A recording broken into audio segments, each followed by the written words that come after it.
Boa tarde, Vitória da Conquista. Está começando mais um Ponto de Vista News. Nesse momento, 13 horas e 15 minutos aqui em nossa cidade. Boa tarde, meninas. Boa tarde, ouvintes. Boa tarde, Jonathan. Começa agora aqui mais um Ponto de Vista News comigo, Raicena, Lu Novaes, Verônica Ferraz e Ana Clara. Boa tarde, meninas. Boa tarde, Rai. Mais uma produção aí, né? Da produção jornalística do Conquista News e Portal Notícias Bahia. Também estamos ao vivo aí no YouTube, aí pelo Conquista News, pelo nosso Facebook aí, o Ponto de Vista News. Facebook e pelo Instagram, Luciana Novaes. Pelo Instagram, Ponto de Vista News. Não é isso, Jonathan? Exatamente. Boa tarde, ouvintes. Boa tarde, bancada. Boa tarde, Jonathan. Boa tarde, Ana Clara, Luciana Novaes, Raicena, Jonathan. Boa tarde aos nossos ouvintes da Rádio Melodia FM. É sempre um prazer, uma alegria, uma satisfação falar com vocês. Hoje, terça-feira, dia 22 de outubro, a gente está aqui trazendo aí as principais notícias de Vitória da Conquista. E temos um encontro marcado com vocês de segunda a sexta, das 13 às 14 horas, aqui na Rádio Melodia Conquista FM 87.9. Em nosso quadro A Voz do Morador, quem quiser mandar sua mensagem, mandar sua reivindicação, seu elogio, sua crítica, é só entrar em contato aqui pelo nosso WhatsApp, que é 77981154946. E também pelos nossos directs, né? O direct do nosso Instagram, @Ponto de Vista News. E também pelo canal do YouTube aí do Conquista News. Vamos direto às notícias de hoje aqui de Vitória da Conquista, região Brasil e Mundo. Solta aquela vinheta, Jonathan.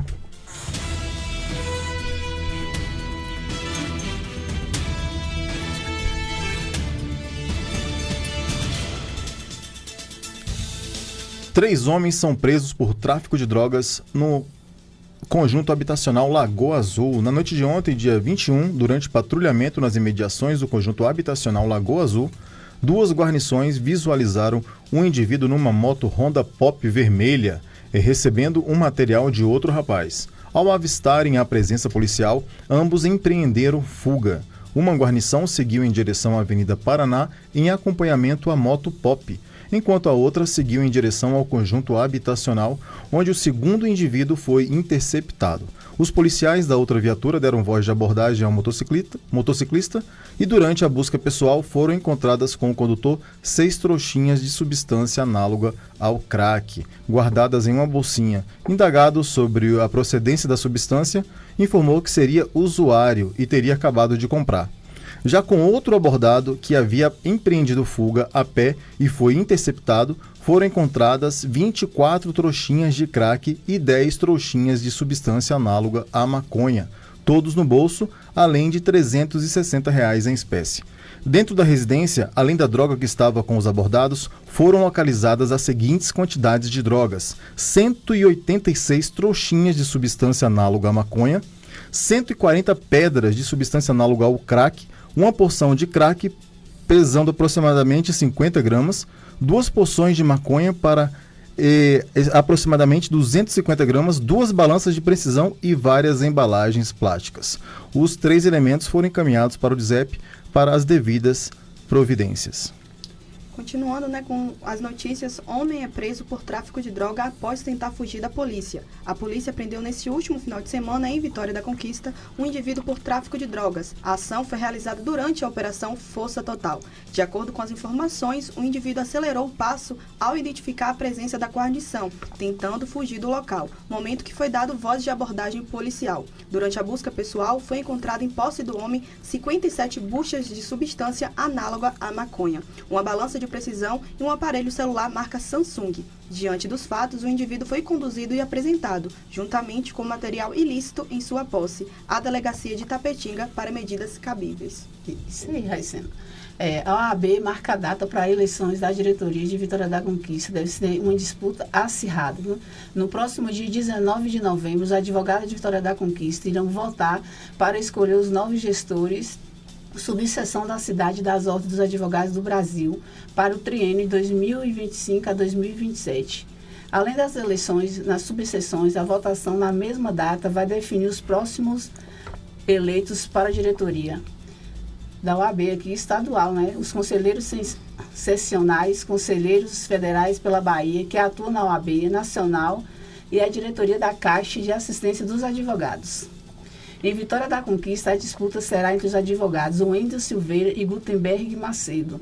As eleições para a presidência da subseção da OAB de Conquista já movimenta a cidade. Articulações para as eleições já estão sendo firmadas aí, né, Verônica? Exatamente, né? As eleições municipais acabaram aqui em Vitória da Conquista, mas a gente vai ter aí essas eleições da OAB subseção de Vitória da Conquista, importante órgão, né, que fiscaliza aí, que está aí à frente da advocacia. Inclusive, a gente encontrou hoje com o Wendel Silveira, ele que é o atual presidente da OAB, né, e vai estar disputando também. Vamos receber aqui nos nossos estúdios também o Gutenberg Macedo, que representa essa outra classe, para falar sobre essas eleições que acontecem em novembro. A gente vai mudar um pouco de assunto agora, porque na última sexta-feira, a diretoria da Agência Nacional de Transportes Terrestres, a ANTT, aprovou a proposta para o fim da concessão da Via Bahia sem disputa jurídica.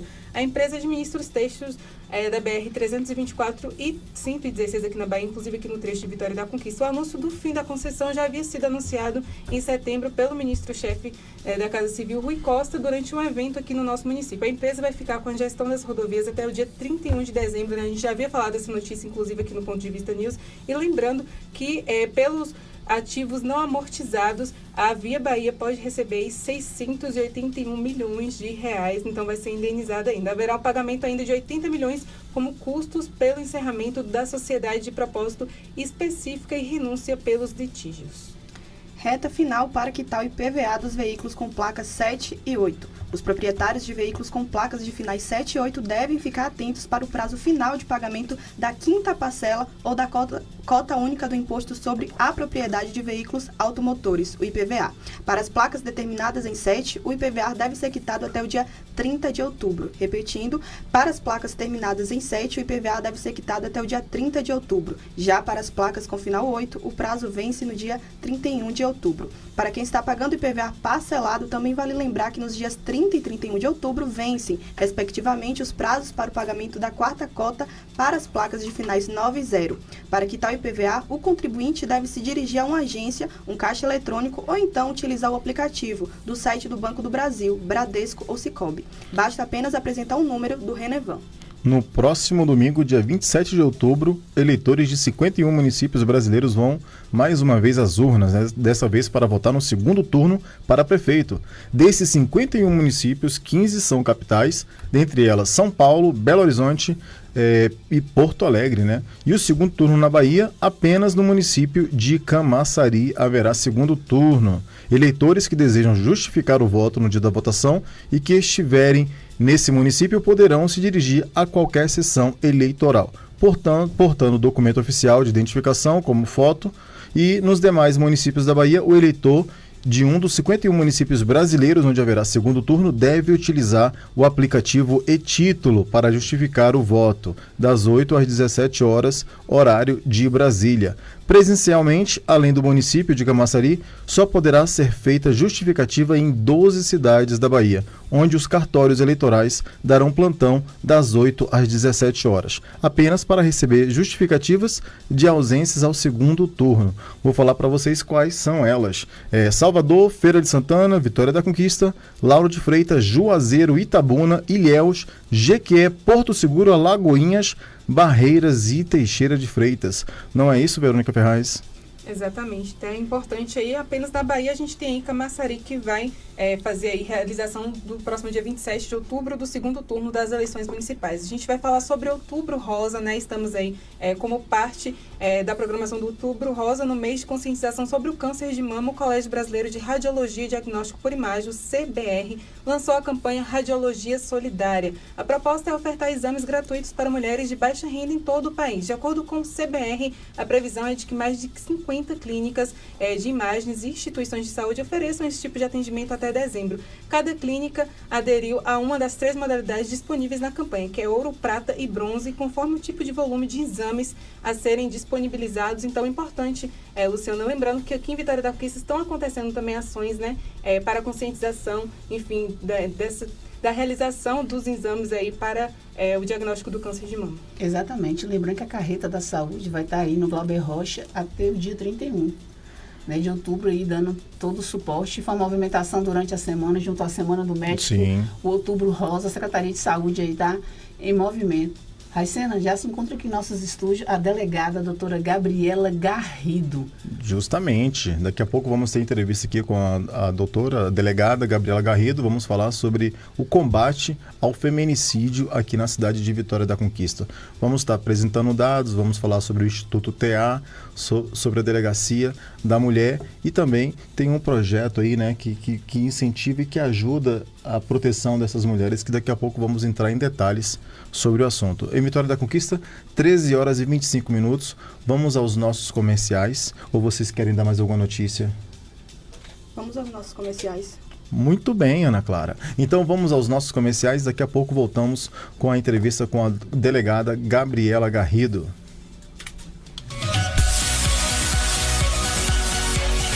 Seu dinheiro fácil de aprovar. Venha pra cá, empresta é seu lugar. Menos juros, fácil de pagar. Venha pra cá, empresta é seu lugar. Na Empresta você pode. Empréstimo para o servidor, que é muito fácil. Atendimento em loja, site, aplicativo.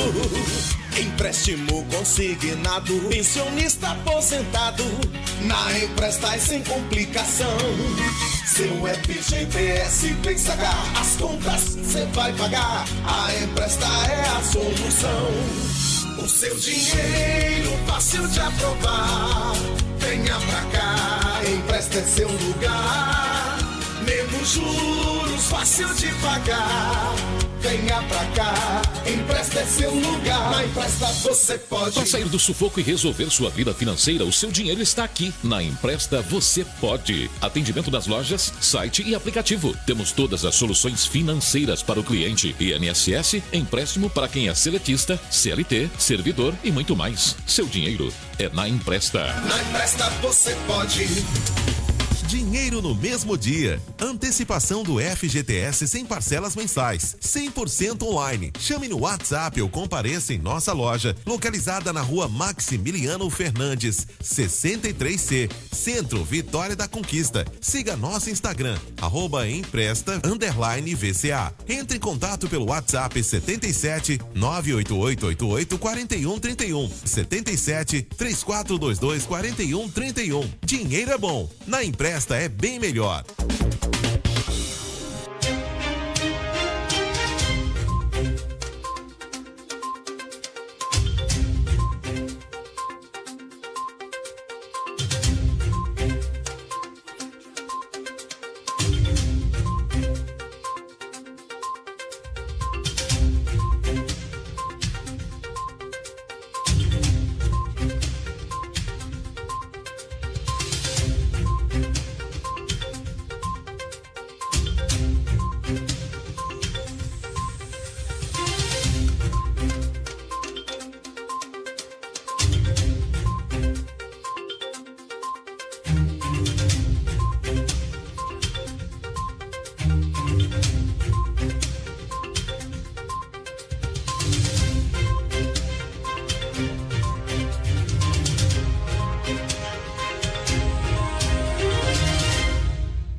Boa tarde, Vitória da Conquista. Estamos de volta aqui com o nosso Ponto de Vista NIL, 13 horas e 29 minutos em Vitória da Conquista. Começando agora o nosso quadro de entrevistas com ela, doutora delegada Gabriela Garrido. Hoje vamos bater um papo aqui super interessante sobre o combate ao feminicídio em Vitória da Conquista, sobre violência doméstica e também vamos falar um pouquinho sobre o Instituto TA. Não é isso, delegada? Boa tarde, seja bem-vinda. Isso, boa tarde. Obrigada pelo convite. Estou aqui à disposição de vocês, esperando esclarecer as dúvidas de vocês da população população também. Maravilha. A delegada doutora Gabriela Garrido é uma profissional, como Verônica falou, né, com mais de 20 anos de experiência na Polícia Civil e também atua como ativista social em Vitória da Conquista.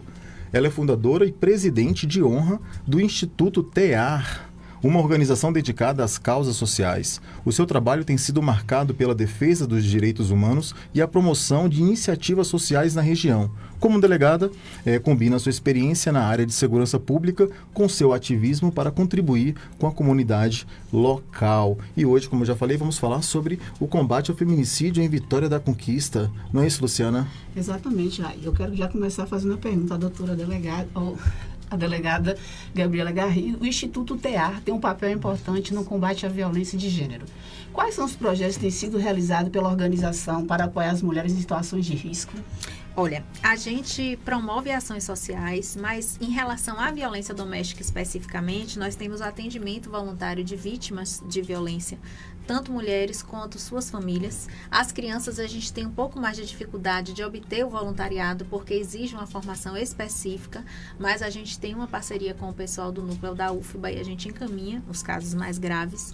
E a gente também atua levando informação e conhecimento, não só pelas redes sociais, mas com palestras presenciais em diversos ambientes, escolas, empresas, universidades, onde a gente é chamado pastorais, igrejas, né? A gente vai lá e conversa com as mulheres sobre os direitos que elas têm e como identificar as situações de violência doméstica. Doutora, boa tarde. Boa tarde. Como a criação do Ronda Maria da Penha em 2017 tem contribuído para a segurança das mulheres em Vitória da Conquista? E é verdade que nenhuma das mulheres assistidas pela Ronda foi vítima de feminicídio? Sim, a Ronda Maria da Penha ela tem um papel importante porque ela fiscaliza as medidas protetivas que foram encaminhadas pela delegacia e deferidas pelo juiz.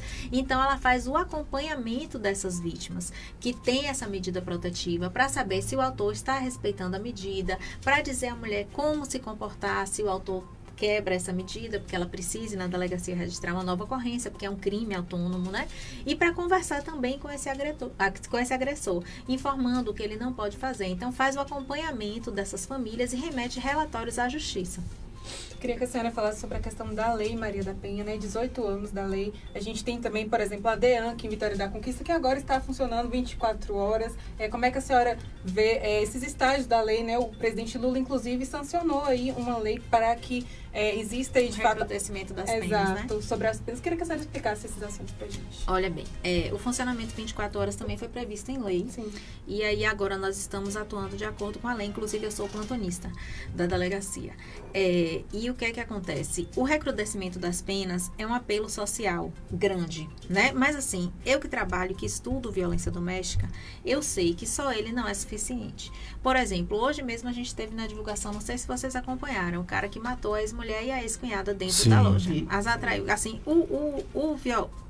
a pessoa que pratica violência doméstica, o homem que geralmente é o agressor que pratica violência doméstica, ele na realidade ele não tem essa preocupação lógica com a pena.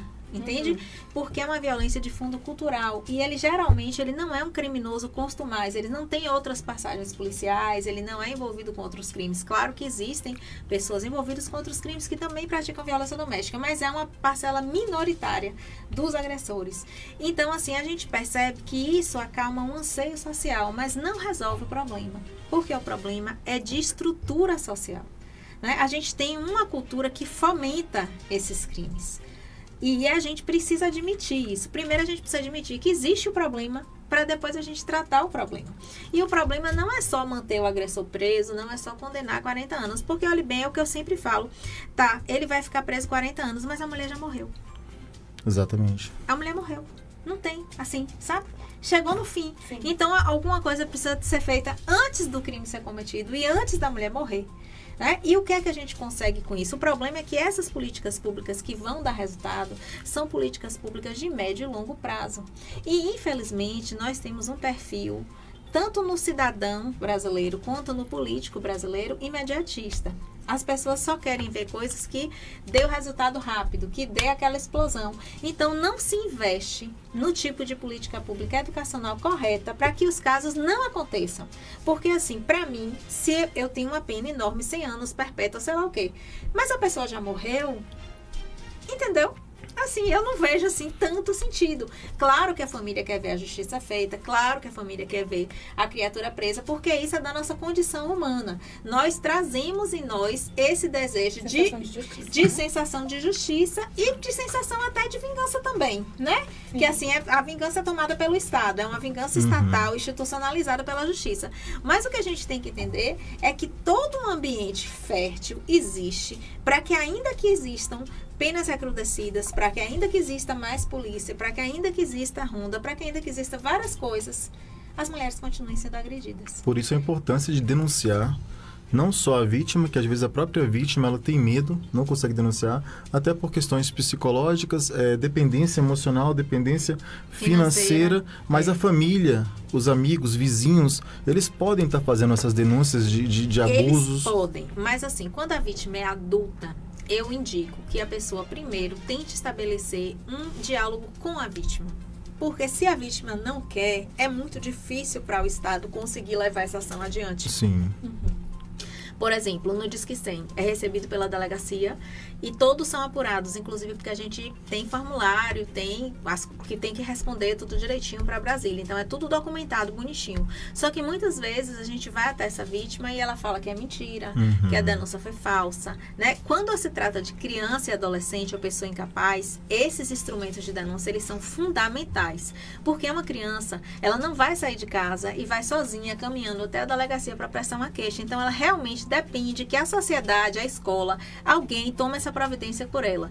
A mulher adulta já é mais complicado, porque você tem que ter a cumplicidade dessa vítima. Então, talvez seja mais interessante que essa pessoa tente abordar e criar um ambiente de confiança para que a vítima compreenda que ela precisa fazer a denúncia. Sim. Inclusive, isso também é uma forma de adultecer e empoderar essa mulher, porque se outras pessoas ficam dando queixas e providências na vida dela, no fim, assim, ela não se fortalece psicologicamente, entendeu? Entendi. Mas isso é uma coisa que eu penso, isso é um pensamento meu diante do que eu estudo. Não significa que todas as pessoas precisam concordar comigo. Acaba que liga um alerta também, né? Quando Isso. faz a denúncia, fica ali meio que registrado. Fica meio que registrado, né? Assim, se o caso é muito grave, às vezes a mulher padece até de um problema realmente psiquiátrico ou psicológico mais grave. Então, Sim. assim, aí, se você vê a zoada, e principalmente na hora que tá acontecendo, ligar pra polícia militar é fundamental, porque às vezes isso é a diferença entre a vida e a morte, né? Exatamente. Porque Pode na ligar hora pro do 90 flagrante, e 180, né? o 90 é quando tá acontecendo na hora, certo? Tá acontecendo na hora. Você tá ouvindo a mulher gritar socorro, o homem xingar, coisa quebrada dentro de casa, 190, porque é o flagrante, né? Bom. E o 180 é para situações mais crônicas, em que você percebe que há aquela situação e que ela tá acontecendo reiteradamente, mas não está acontecendo naquele momento. Naquele momento é importante ligar para a polícia militar, tá? Porque assim, a gente não sabe se a pessoa tá armada, a gente não sabe, né? Exatamente. Eu tive um colega em Itabuna, não sei se vocês se recordam, que num posto de gasolina, ele foi, colega delegado, foi defender uma vítima de violência doméstica e foi morto. Ele foi morto pelo agressor, que era um policial militar. Sim. Então, assim, né? A gente não sabe. Assim, às vezes a gente até quer ajudar, mas assim, é muito mais prudente você acionar a polícia militar, porque você não sabe o que aquela criatura tá, se ela tá armada, se ela tá drogada, como é que ela drogas. tá, né? Doutora, o projeto Coração de Tinta, idealizado pela juíza Janine Matos, visa capacitar agentes de segurança pública e da rede de proteção social. Como essa iniciativa tem ajudado a prevenir novos casos de feminicídio? Olha bem, eu tenho casos concretos desses, porque eu participo dos treinamentos da corporação junto com a doutora Janine. E eu já tive casos de policiais que foram à delegacia, eles registraram a ocorrência depois de sair de serviço, porque eles tiveram uma ocorrência que eles identificaram com os sinais que a gente dá para eles, porque são sinais bem práticos de você enxergar, né? São quesitos que levam o policial a entender que aquela situação pode resultar em feminicídio. A vítima não quis ir, então eles não conduziram nem a vítima nem o autor em flagrante, porque a vítima não quis ir, eles não têm como pegar a vítima à força e levar, mas eles entenderam que se enquadrava naquela situação e eles foram de manhã na DEAN registrar uma ocorrência. Então, assim, você sensibiliza e você mostra ao policial, inclusive, o poder de prevenção que ele tem, né? Mesmo que a vítima não queira, se ele identificar um dos sinais de feminicídio, que não foi eu que estudei, não foi Janine, foi a ONU, certo? A ONU tem um padrão de estudo, a ONU Mulher, e ali tem os requisitos que você tem que observar no ambiente, e observar na vítima, e observar na casa, para identificar se aquilo é um caso que pode levar a um feminicídio. A gente tem aqui alguns dados, né? Dados da SSP, né? A Secretaria de Segurança Pública, indicam que entre 2017 e 2023 a Bahia registrou 672 feminicídios. A senhora já falou sobre a questão da cultura. Como é que o machismo estrutural e a falta de educação contribuem para essa triste realidade e como reverter esses números, delegada? Eles contribuem ativamente. Porque, como eu disse, não adianta apenas a polícia agir, é preciso de uma mudança social. Antes de vir para cá, eu estava lendo um banco, não me lembro se foi Brasil ou Bradesco, acho que foi Bradesco, que foi condenado a indenizar uma funcionária. Pois é, né? Assim, imagine, né? Ele foi condenado a indenizar uma funcionária porque a funcionária, quando voltou de licença maternidade, o gerente já começou a dizer para ela que ela tinha que procurar uma agência, ir para outro lugar, tirou as tarefas relevantes. Então, assim, isso acontece nos ambientes de trabalho, isso acontece nas escolas, isso acontece nas universidades. Ao mês passado, eu fui procurado por estudantes da UESB que estavam sofrendo crimes de ódio dentro da universidade por uma pessoa, inclusive, estranha à universidade, né? Meu colega, inclusive, fez o procedimento todo, conseguiu até uma medida restritiva. Muito bom trabalho, o delegado da primeira delegacia, Dr. Paulo Henrique. E o que é que acontece? Enquanto existir essa estrutura social, a gente não consegue avançar. E a gente só muda com políticas educacionais sérias, porque, observe, se essa estrutura, ela também é multiplicada e fomentada dentro das famílias. Então, como uma família que é dentro dessa estrutura vai conseguir criar uma criança, um adolescente que não pense desta forma, né? Então, por isso que a gente precisa do braço estatal forte pela educação, para que a gente comece a ensinar respeito de gênero, de raça, de todas as formas, desde a mais tenra infância. Porque, assim, depois que a pessoa cresce, aí já fica um pouco mais complicado, né? E a gente tem aquele padrão ainda de achar que o ciúme é uma prova de amor, que, assim, ele está fazendo isso porque ele gosta de você. A gente tem a mania de achar que a mulher é incompleta se ela não tiver um companheiro. A gente vê mulheres separadas e sozinhas ainda com muito preconceito social. E a gente precisa começar a falar disso. Porque isso causa um desconforto tão grande na mulher, porque todo ser humano tem necessidade de pertencimento, né? Que aí ela acaba se envolvendo com qualquer tranqueira para não ficar só, né? Tudo isso é importante e isso é uma engrenagem psíquica muito complexa e que merece muito estudo. Então, se alguém fala assim, isso aqui vai resolver, não acredite, porque não existe solução simples para um problema tão complexo. Entendeu? E não tem problema em estar sozinha, né? Não, é uma conjuntura. É melhor estar sozinho do que arrumar alguém, mas uma pessoa, sem sombra de dúvida. Como você falou, uma tranqueira, que vai trazer problemas. Não é isso, Luciana? Pois é, mas tem até uma música que fala, antes mal acompanhada do que só, né? Justamente. A maior parte das pessoas pensa dessa forma, porque existe um preconceito social ainda, como se a mulher não se bastasse sozinha. Então, isso é muito difícil para a mulher sustentar isso socialmente, entende? É uma engrenagem psicológica muito complexa. Muito complexa. E é nesse sentido aí que muitas se sujeitam, né, a relações sem dúvida que causam feminicídio e tudo mais. Por essa relação que, como você falou, é estrutural, vem de berço, a gente é ensinada a se casar e tudo mais. E assim, a gente é ensinada também que determinados sinais que são de controle, a gente é ensinada a confundir isso com amor. Exatamente. Né? Então, assim, isso é muito complicado. Porque, às vezes, os próprios pais, sem querer, inadvertidamente, ou por falta mesmo de conhecimento, eles fazem isso com a criança, né? E aí é muito difícil para a pessoa que foi criada dentro dessa estrutura se comportar de forma diferente. Como identificar esses abusos? Tipo assim, do casal. Ontem tivemos aqui batemos um papo aqui fora da entrevista, né, com um amigo nosso, uma amiga nossa. Ela comentou que uma amiga dela teve que provar para o marido que ela estava com ela, teve que puxar câmeras. Isso aí é abuso, é assédio? Uma relação dessa pode ser saudável? Negativo. Não tem como, Não né? tem confiança, né? E assim, é isso que eu tô te dizendo. E aí, para essa mulher, o que é que ele estava sendo? Ele estava sendo cuidadoso, ele estava cuidando porque ele ama muito ela. O ciúme é uma prova de amor, de envolvimento, né? A gente é criada com toda essa carga cultural. O primeiro sinal que eu digo, amigo, é confie nos seus instintos. Se você não vive um relacionamento abusivo, você não vai ter essa dúvida. Não vai. Se você tem a dúvida, é porque tem alguma coisa que já está esquisita. Já está errado. Já está errada. Inclusive, você começa a ter a dúvida, falar assim, começa a se sentir pisando em ovos. Por exemplo, essa mulher que a pessoa precisa puxar a cana para ver onde ela está. Imagine como é a sensação que ela tem de estar tendo que provar o tempo inteiro que ela está falando a verdade. A pessoa não é livre. Imagine o desgaste emocional que é você viver provando uma coisa que você não fez. Você justifica uma coisa que você não fez. Você não traiu o marido, você estava com a sua amiga, mas você tem que ter uma justificativa para aquilo. E como é que fica essa cabeça, né? Completamente sobrecarregada. Um dos primeiros sinais do relacionamento abusivo é a sobrecarga que a gente fica, né?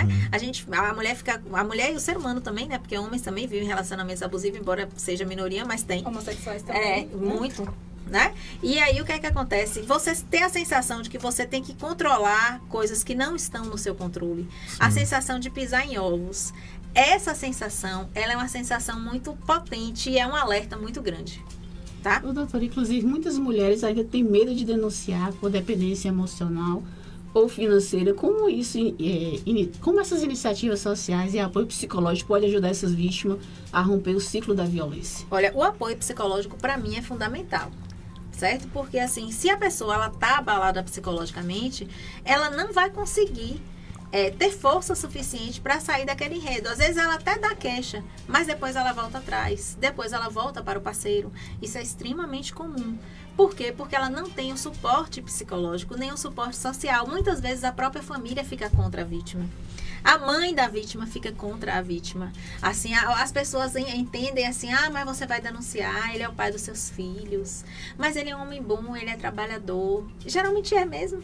Né? Geralmente ele é trabalhador mesmo, mas o que não tira o fato dele ser um agressor, né? Então, assim, é uma engrenagem tão complexa, tão difícil, porque você não está envolvendo também só a relação do homem e da mulher secamente, você está envolvendo relações familiares muitas vezes intrincadas, né? Então, isso é um problema, um nó psíquico muito grande, e aí só um profissional mesmo da área da psicologia para poder ajudar essa mulher a começar a puxar a linha desse novelo.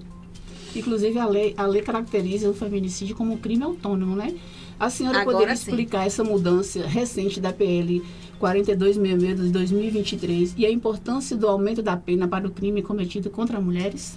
Olha bem, antes, assim, o feminicídio, a partir de 2015, que é quando surgiu, né, o termo na legislação brasileira, ele passou a ser ele era uma qualificadora do homicídio, ou seja, ele tornava o homicídio mais gravoso e com a pena maior, a grosso modo falando, né, para que o público compreenda. E agora, com a nova lei, o feminicídio passa a ser um crime autônomo, ou seja, ele é um crime em si mesmo, ele não qualifica nada.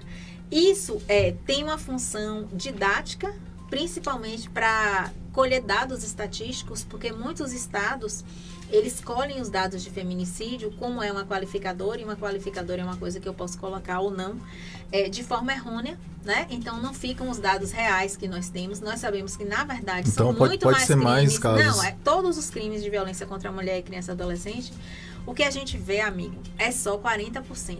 Certo? O índice de subnotificação do ano passado foi 61%. 61%. Isso significa que de 100 mulheres que sofrem violência, 61 não procuram nem a justiça nem a polícia. Então, assim, a gente tem um índice de subnotificação muito absurdo. É muito pior. Isso eu tô falando em relação a mulheres que podem responder às pesquisas. Com relação à criança e adolescente, a gente não tem nem noção do que é. Porque, assim, a criança e adolescente, ela sofre violência dentro de casa. Uhum. E aí, quem é que vai socorrer essa criatura? Né?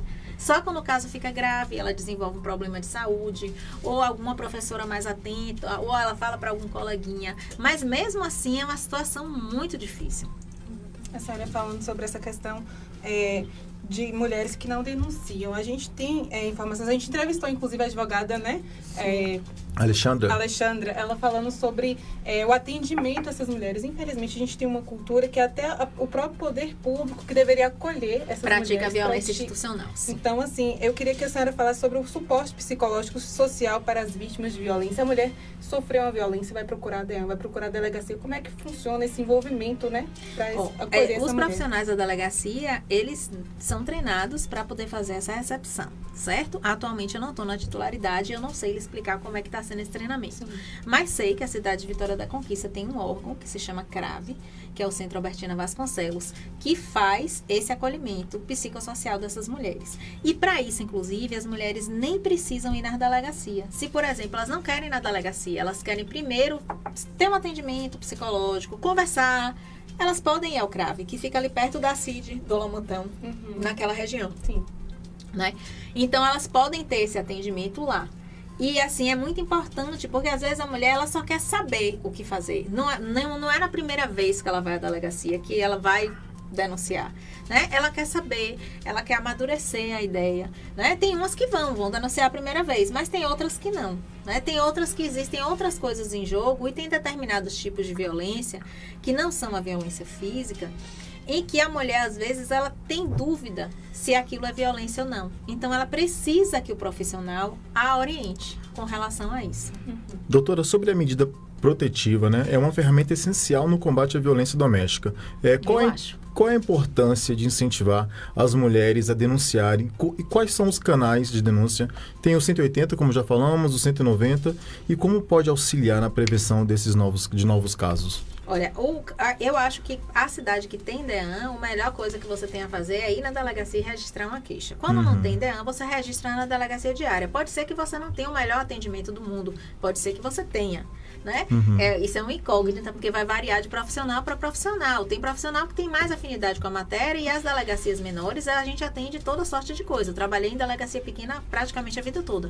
Então, você atende desde violência doméstica, homicídio, tráfico de droga, briga de vizinho, o que ocorrer. É tipo o que ocorrer mesmo, né? Então, às vezes, o profissional está sobrecarregado, também tem tudo isso que tem que ser levado em consideração. Por Mas isso, onde tem DEAN, orienta a procurar a DEAN.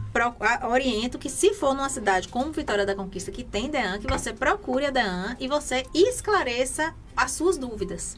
Às vezes você não quer ir prestar uma queixa, mas você vai perguntar, eu devo fazer o quê? Isso aqui cabe o quê? Né? Porque nem todo mundo tem o mesmo nível de informação que a gente. A gente precisa saber que a gente fala com todo tipo de público. Sim. Tem gente muito informada, tem profissionais liberais, advogadas médicas que são vítimas de violência e tem mulheres muito simples da zona rural que não tem nem a quem perguntar. Né? Que até para arrumar um transporte para vir para cá é complicado. Então a gente tem múltiplas realidades que tem que ser tratada de múltiplas maneiras, né? Um desafio que eu acho dos serviços em geral também é que chegue nessas mulheres. Sim. Que chegue nessas localidades. E esse funcionamento? É um desafio grande. É 24 horas, Adriana? É 24 horas. Mas aos finais de semana também? Também. Que antes era de dias. segunda a sexta, não era isso? Isso, antes era horário administrativo. Agora, como foi modificada a lei e se fez o concurso, e se tem mais funcionário, porque antes não era porque as pessoas não queriam, nem porque a polícia não queria. A polícia queria, mas não tinha gente suficiente. Agora tem gente suficiente, se fez uma escala de plantão e funciona todos os dias de domingo a domingo, 24 horas. Já é um avanço aqui em Vitória da Conquista. Sim, já é um avanço, inclusive porque os procedimentos conduzidos pela PM de auto de prisão em flagrante vão ser atendidos na especializada. E geralmente essas violências acontecem mais aos finais de semana também, o número, né? Sim. E à noite. Porque é quando os casais convivem, né, amado? Porque de dia, geralmente, alguém tá trabalhando, Alguém tá trabalhando, o homem e a mulher, não dá pra Aí, agredir. Então, assim, né? Quando encontra... Vai pros barzinhos, final de semana, começa a beber. O álcool fomenta muito mais que as drogas, inclusive a violência doméstica, tá? Doutora, o projeto de lei que foi sancionado recentemente trouxe mudanças importantes na legislação penal, como o aumento de pena e a vedação de progressão de regime para reincidentes. Como essas mudanças impactam a segurança das mulheres? Olha, elas trazem uma segurança principalmente com relação a essa parte do processo penal que você falou. Que o agressor, quando ele é liberado, ele tem que seguir determinados trâmites, ele vai ter que ser monitorado eletronicamente. O reincidente, ele vai ser mais vigiado e mais monitorado. Então, assim, a gente vai ter um maior controle. Só que, como eu sempre falo, a violência já aconteceu. Tá? A gente tem que começar a pensar um pouquinho na contramão do punitivismo. A gente tem que começar a pensar o que é que eu faço para a violência não acontecer, para isso não ser tão normal, para isso não ser tão corriqueiro na nossa vida, né? Denunciar o quanto antes. E assim fortalecer psicologicamente nossas meninas, sabe? Os meninos também. Mas assim, as meninas, ela tem a autoestima muito mais atingida, inclusive pelas redes sociais. A cobrança física com as mulheres é extremamente pesada, tá? Então, assim, as meninas, elas estão adoecendo psicologicamente cada vez mais cedo.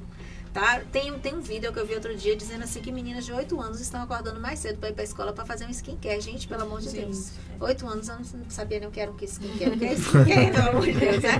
Então, assim, você está criando um nível de obrigação física para a mulher que tem um impacto psíquico forte na autoestima. E assim, a sensação que essa indústria provoca é que a mulher precisa se consertar o tempo inteiro, né? Que ela tem um defeito que ela precisa estar o tempo inteiro se consertando. Ela precisa consertar o cabelo, ela precisa consertar a boca, precisa ser a bocona.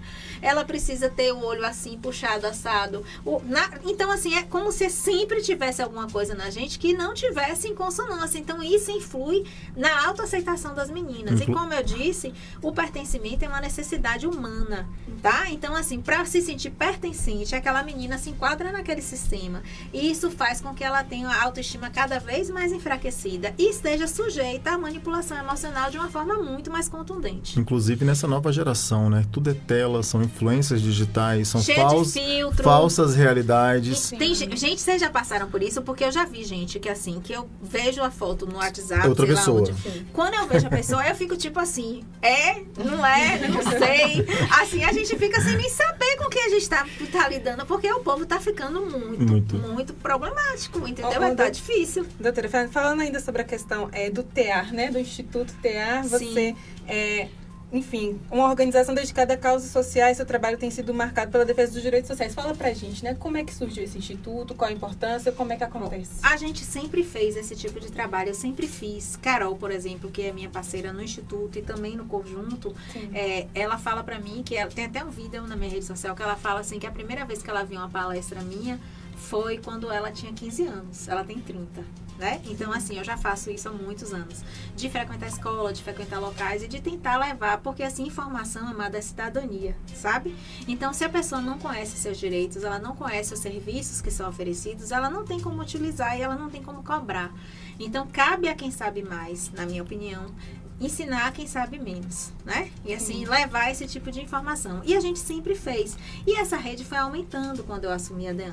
E aí, quando me tiraram da titularidade, a gente já tinha alguns projetos. E aí, a gente resolveu institucionalizar para que a gente conseguisse fazer isso de uma forma mais contundente, né? E aí, vai ganhando braço. E assim, com o tempo, a gente também vai poder ter a utilidade pública, participar de editais. Tudo isso é importante para que a gente aumente o serviço oferecido. Sim. Doutora, o feminicídio geralmente ocorre após um histórico de abuso. Como melhorar as respostas imediatas das autoridades quando a mulher busca ajuda em estágios iniciais de violência?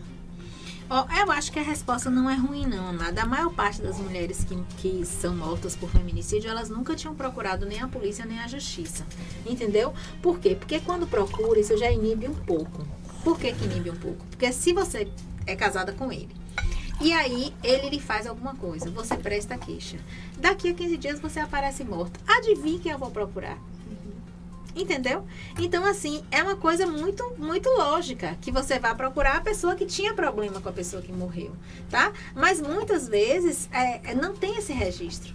Essas duas moças que eu vi hoje no site, não vi que tinha registro. Eles passavam por um processo de separação conturbado, mas ela não devia ter medida. Porque se ela tivesse, ela não tinha que ter ido até ele. Né? Então, assim...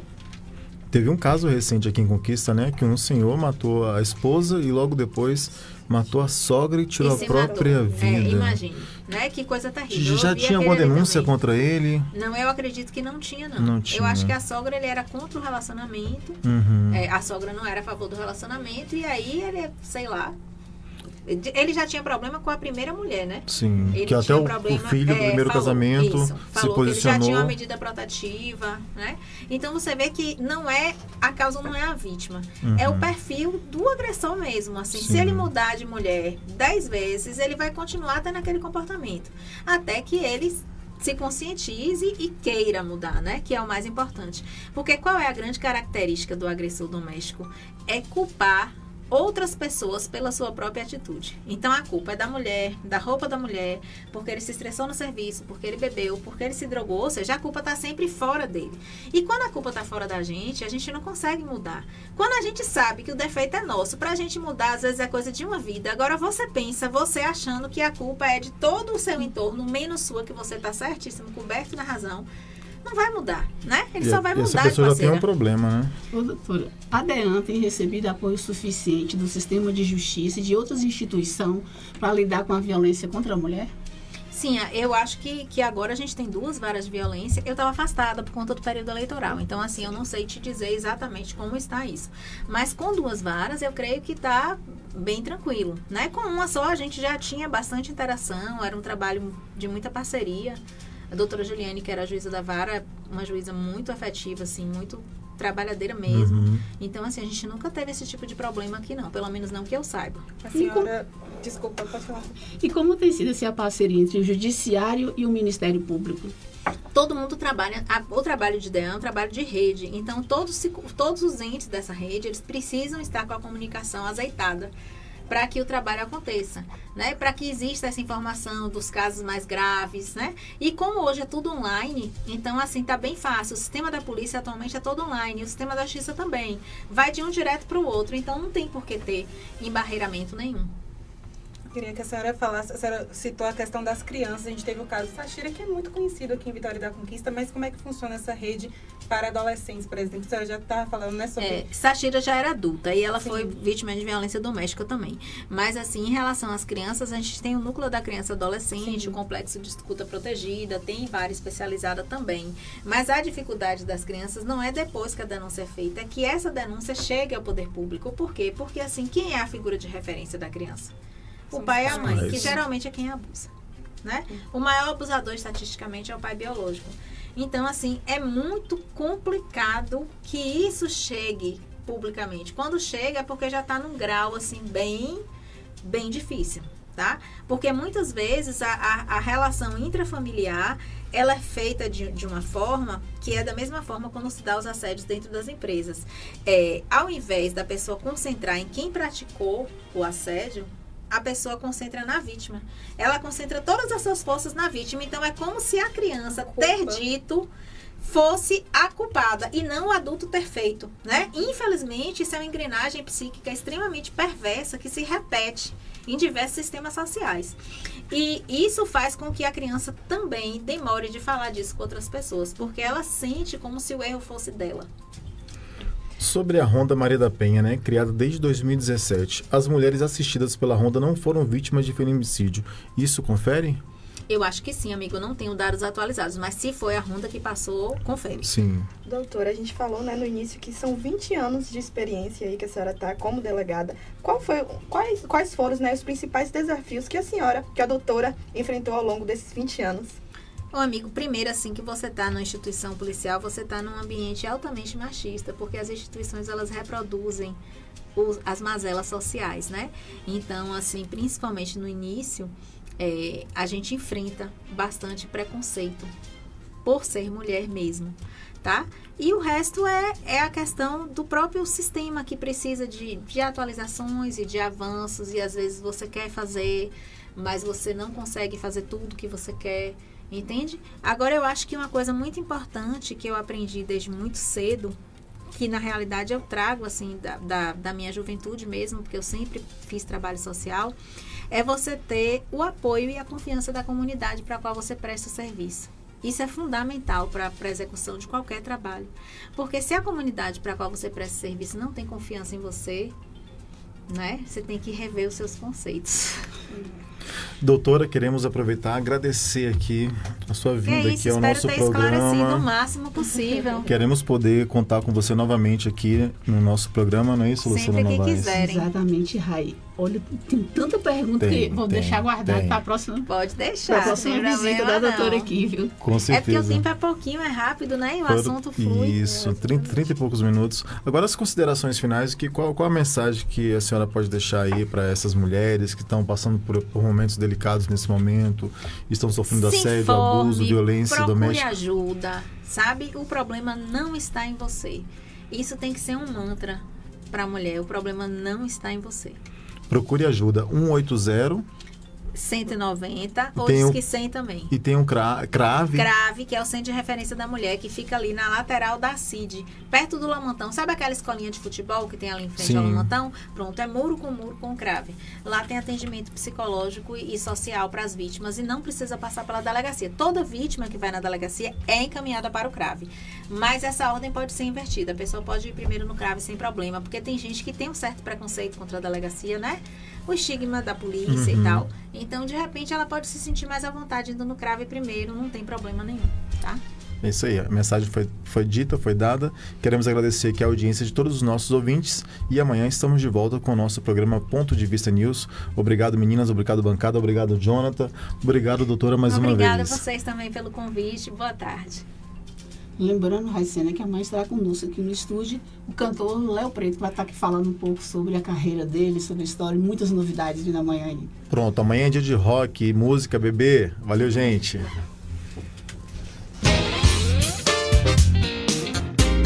Você ouviu Ponto de Vista News, seu programa semanal de notícias e utilidade pública. Produção Conquista News e Portal Notícias Bahia.